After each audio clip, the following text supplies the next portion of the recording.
ontem nós trouxemos aqui a questão, e falamos aqui durante a live sobre a questão do Felipe Martins. E eu quero emendar aqui, porque o Felipe Martins é uma situação, o Kleber trouxe a fala, inclusive, do Chiquinho. Já reverteu tudo, né, Kleber? O Moraes parece que deu para trás, já... Eu acho que tem até uma fala do Chiquinho. Será que é longa aqui? Eu acho que dá para a gente colocar. Mas eu queria juntar esses dois temas. Não são exatamente a mesma coisa, mas são ambas pessoas perseguidas pelo regime, né?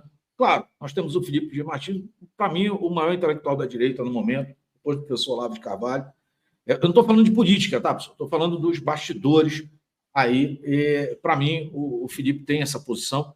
E nós temos, do outro lado, exilados políticos. Nós temos exilados que conseguiram ir para países que defendem a liberdade, como é o caso do pessoal que está nos Estados Unidos, o Alan, Paulo Figueiredo, o Constantino e tudo, que aí conseguiram guarida num país que respeita a liberdade, e nós temos outros que foram para outros países. E, nesse caso, nós temos a situação da Zambelli. Ontem, o Kleber me mandou, durante a live aqui, as cartas da Zambelli. Eu nem entendi o que era, ele mandou um monte de cartas, eu não sabia o que era. Aí, durante a live, no finalzinho, eu parei ali para ler. Quando eu vi, eu mandei para o pessoal do editorial, disse, não, precisa fazer uma matéria sobre isso. Então, eu queria juntar essas duas situações. No caso do Felipe G. Martins, o que tinha acontecido ontem é que simplesmente o Moraes pirou e, desculpa, né, ultrapassou todos os limites aí do direito e destituiu o advogado do Felipe G. Martins. E ele, de próprio punho, escreveu hoje e disse assim, não, eu quero o meu advogado. E o Moraes parece que já recuou com isso, quero análise aí do Kleber sobre isso. E também no caso da Zambelli, e aí passa para o Fábio também. Está com vocês aí, está com você, Kleber.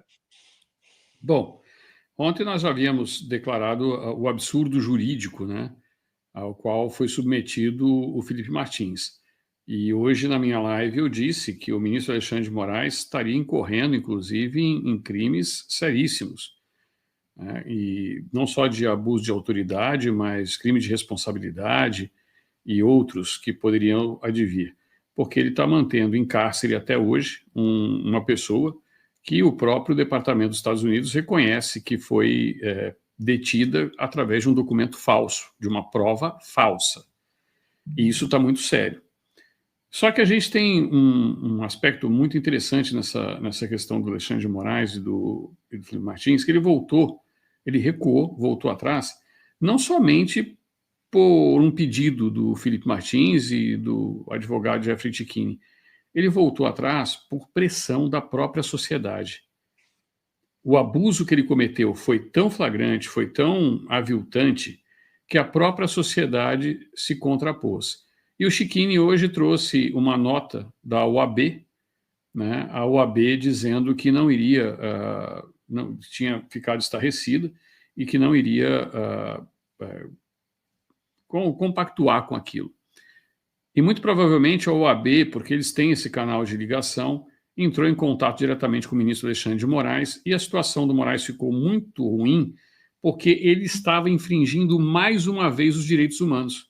Porque quando você limita, cerceia a defesa, não permitindo que a defesa tenha seu próprio advogado constituído, interfere na defesa, que foi o que ele fez, ele está violando direitos humanos mais uma vez.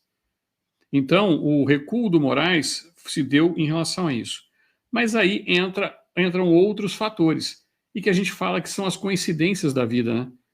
Tudo aconteceu com a questão da Maria Corina Machado, as questões todas da OAB fazendo as notas, ele voltando atrás,